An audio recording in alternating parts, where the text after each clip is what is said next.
Hello, everybody. Note the screen effects, the snow. It's boiling hot here in South Africa, but I know some of my friends of you guys overseas in the Northern Hemisphere, it is like icy cold. So just let me see if I can remove this. I thought like, oh, let's give it a try. There you go. It's really hot this end. So we're going to be talking about rest and recovery, R&R, and why is it so important? This is actually quite a thing, and I thought I'd speak about it now because, wow, everybody's on holiday. Why not our dogs? And why is it important to actually let our dogs have a little bit of R&R?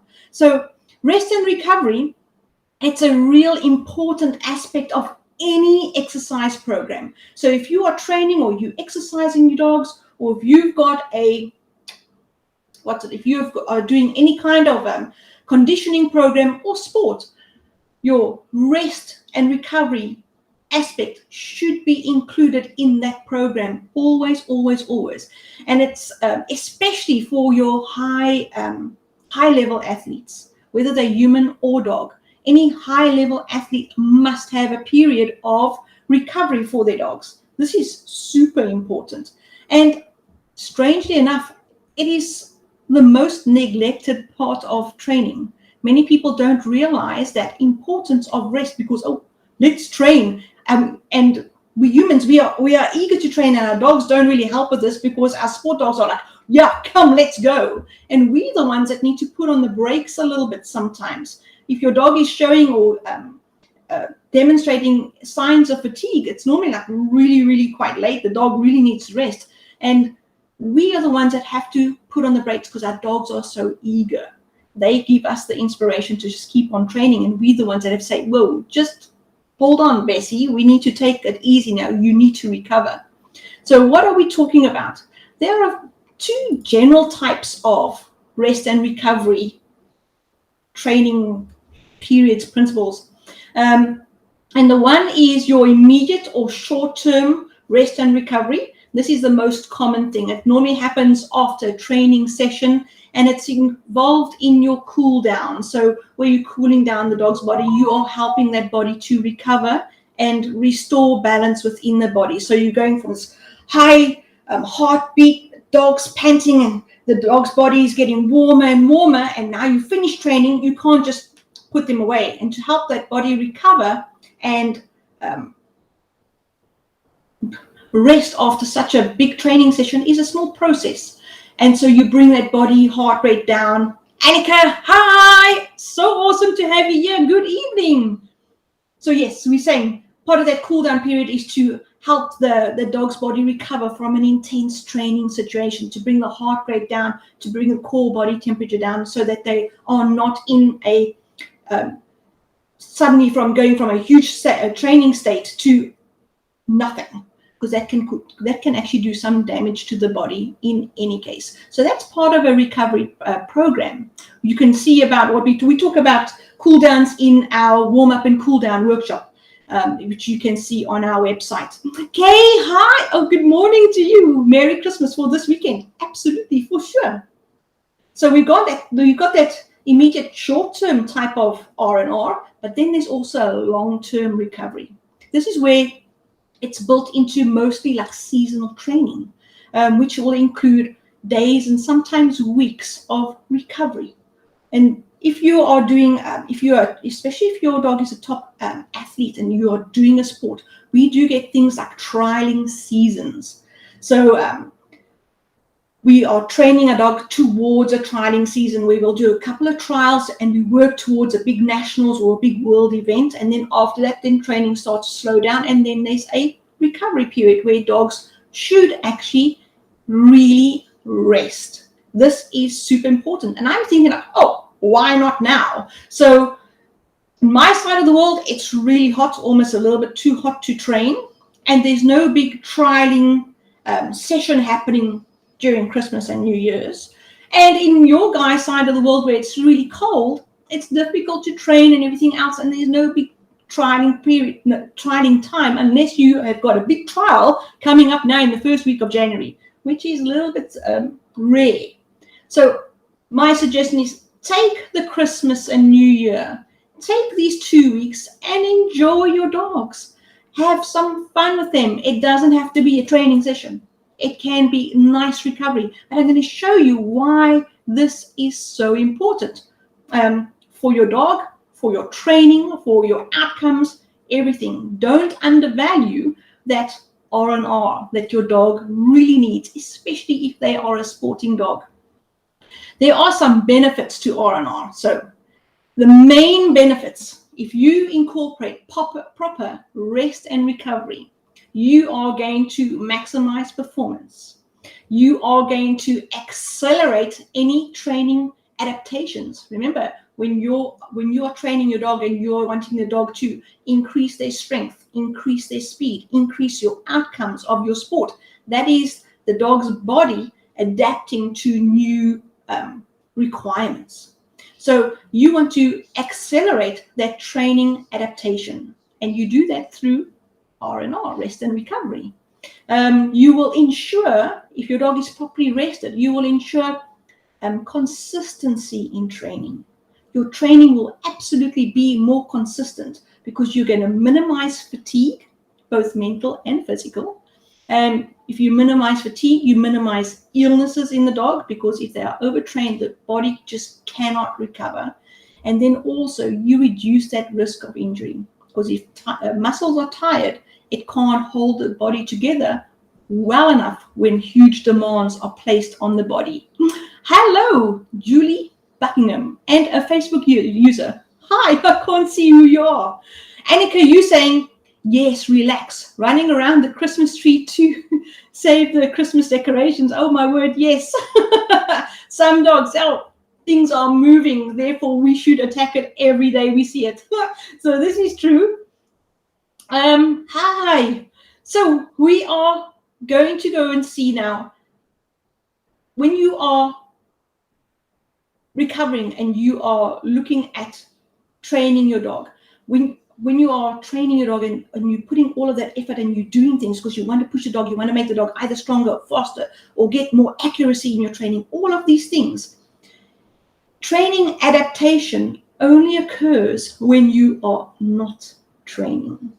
So if you want to make your dog faster, you're going to train and you're going to make them stronger, but the results of that adaptation that you're requiring in the dog's body, that only happens when the dog is not training.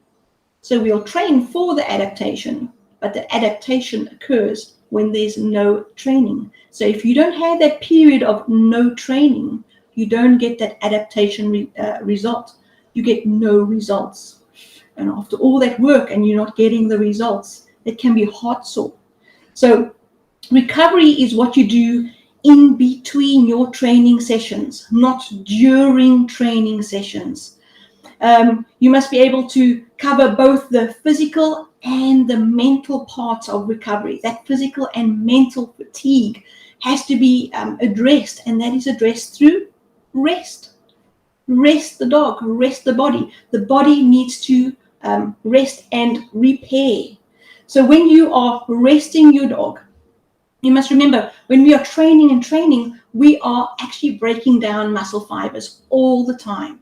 And if you don't give that body a chance to fix the muscle fibers that are broken down, the muscle can't get stronger. And if the muscle can't get stronger, that weakness and that breaking down of fibers transfers into tendons, and then it starts to transfer into the ligaments of the body. And then you're looking at a whole world of mess, and then you get onto prescribed rest. And so you want to always rest the dog properly. Overtraining and overtiredness is a real thing, especially when it comes to athlete dogs. For a person like myself or the general pet dog out there, no disrespect, for me to go into that overtraining, over fatigue side of training, it's going to take a miracle. I'm not going to be able to train hard enough to get training fatigue. But when it comes to sport dogs, yes, they can most certainly get there. Julie, you saying such an important topic that we probably don't consider enough. Oh my word, it is so true. Let me put this up. When we are tired and worn down, how well do we perform? Dismally. I perform dismally. My brain, it's a brain fog.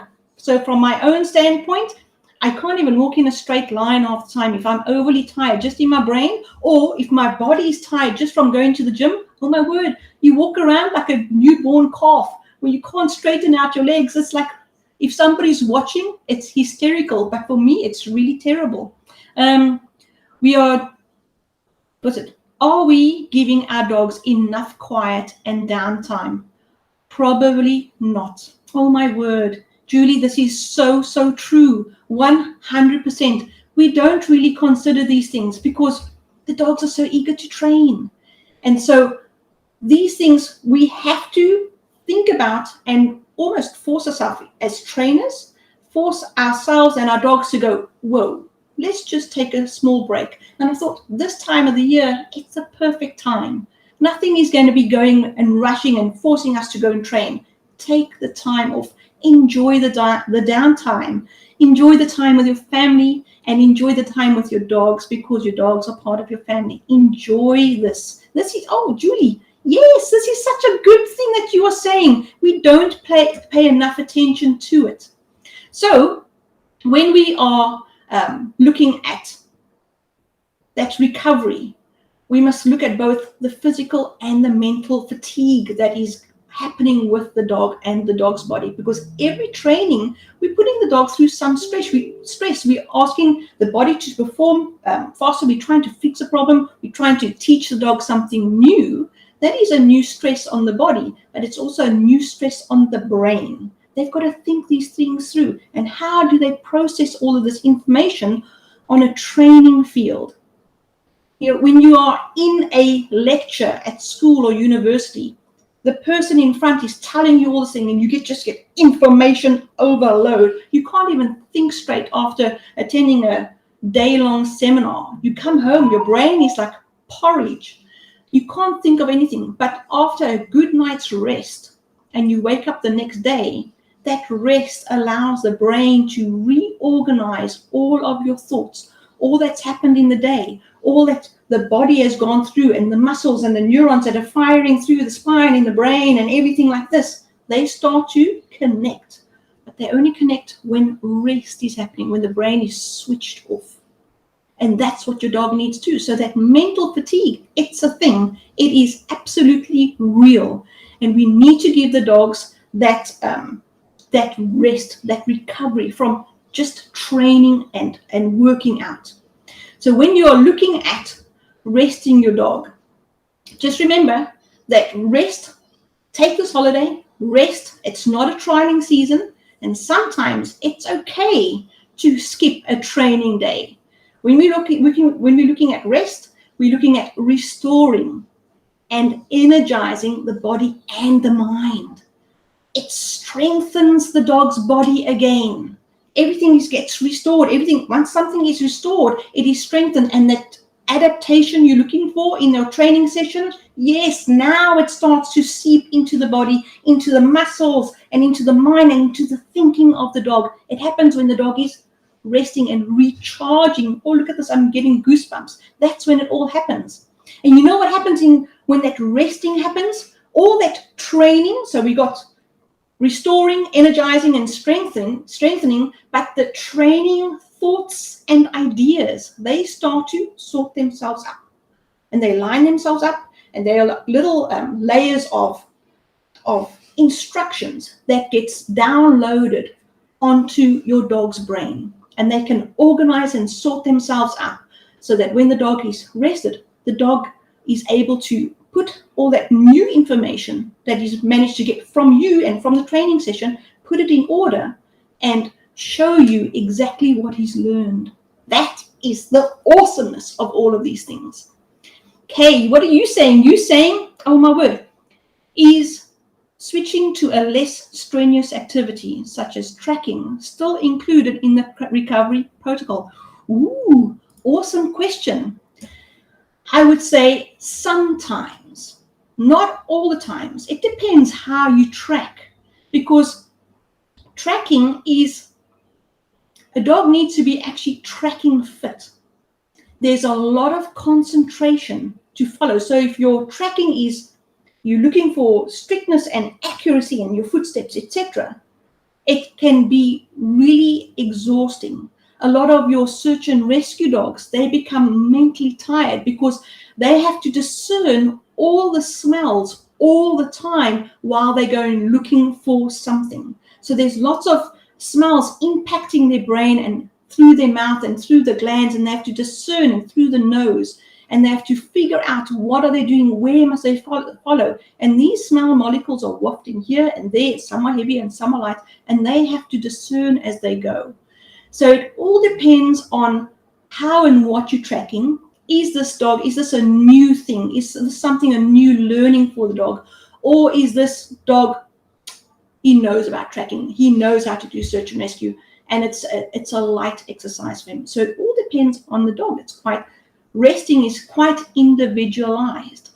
How old is the dog? How much does he know? How much does he still need to learn? What is the condition of his body? How fit is he to handle new information? So this is a individualized thing that you have to discern, and you have to look at your dog and what is happening. Is your dog relaxed when they track? Or are they really figuring these things out? And at the end of the track, how long or short that track is, at the end of the track, I've seen dogs track, and at the end of that track, they are panting because it was a hard session. So you do get easy tracks, you get more difficult tracks. So your answer is sometimes. It's a very individualized thing. So I hope that helps you. You need to see and discern with your dog. It's my pleasure. It is my pleasure. So what I'm saying is that I hope that I've persuaded you that rest and recovery, rest and some recreation, R&R, is an essential part of an athlete's life. It is super essential. It is just as important as training. Intuitively, many trainers, they just want to train more. They want to train more because this is a good thing. My dog's doing so well. Let's do it some more. But you have to think about what's happening with the dog. It's not always that the more you train, the more you improve. Sometimes that's too much training is counterproductive if you don't have proper rest in between. If you train too much, you can sometimes see the dog go down. I've seen it. It's not nice to see. So you see that whole muscle tone. It just goes, the body goes, the muscles can't hold itself. The muscles and the body doesn't look sparkly and alert. And you see that fire just start to fizzle. It's not bright in the dog. So sometimes too much training is not a good thing. If you train, you want to improve, right? But not always. It's not always that more is better. Sometimes yes, but not always. Your rest and the quality of that rest. Yeah, okay. So tracking, is that quality rest, or is it just a little bit more training? Sometimes you have active rest days, and active rest days is where you're just going for a walk and the brain is switched off. There's no demands on the body. It's a leisurely walk, where a hike will be a little bit more demands on the body, where sometimes the body needs to rest too. It all depends on where your dog is. So you do get an active rest day, or you get a pure rest day. Go and sleep, lie down. What is the quality of that sleep? And with our dogs, they are so awake and they're so driven all the time. I mean, it's some with a lot of our sporting dogs, you have to mentally know that you have to hydrate your dogs, because they'll be drinking water and, oh my God, there's a bird, and they don't have enough water in the day. Many sport dogs are slightly dehydrated. The same with the rest. They rest, but they are alert and, oh, something's happened. And it's not always that they are able to get that nice, deep rest, unless it's like over a few days. So I hope that I've persuaded you, and I'm encouraging you to take this Christmas, New Year, rest your dog. You will be absolutely surprised, but wonderfully surprised at the improvement of when you go back to training, because something just switches with the dog and they go, oh, this is exciting again. So the importance of R&R, there you have it. It is super important. It is not valued enough, and the rewards from it is more than you know. It brings all your training together, and it makes your training pop again when you go back to training your dog for whatever trials are coming up. And the same happens with if you are doing any conditioning work with your dog. Don't work them too much, especially when it comes to strength conditioning. That rest days in between hard strength days is so absolutely important for the body to recover and those muscle fibers to recover, so that you get the benefit of all the work that you're doing. The benefit comes in the rest. So I'm going to say, have a absolutely fabulous Christmas, Merry Noel to you guys this weekend, and then have a very blessed new year that is filled with wonderment about how awesome your dogs really are. They are fantastic. It doesn't matter whether you've got a pet or sport dog, a senior or a young dog. We are absolutely lucky to have these dogs in our lives. So I'm going to say, Rehan, I'm glad you like the topic. It is my pleasure. Thank you so much for joining us. And please have a very safe and wonderful holiday season. Merry Christmas, everybody. And I will see you next year. I'm going to take next week my R&R. I'm going to take next week off and give my dogs the biggest hug in the world. And I'll see you in 2022. Have a very awesome time, guys. Remember, this is a good time to rest. Use it. Annika, thank you so much for the evening. I wish you also the very best to you, your family, and your dogs. I see their pictures. They are awesome. So cheers, everybody. Let me put up all my information. Hold the phone. I should have had a Christmas picture. Oh, wow. So have a very, very awesome time. If you want to go see what our workshops during this time, go and take a look at it. They've jam-packed with information about what happens with our sport dogs when they work. There's awesome information about the warm-up and the cool-down and how important that cool-down is, and how simple things that you can do to make your training much more safer and prevent injuries. Go and have a look at them. They are on my website. The details are on this card. So have a very awesome Christmas. Bye, everybody. Cheers now.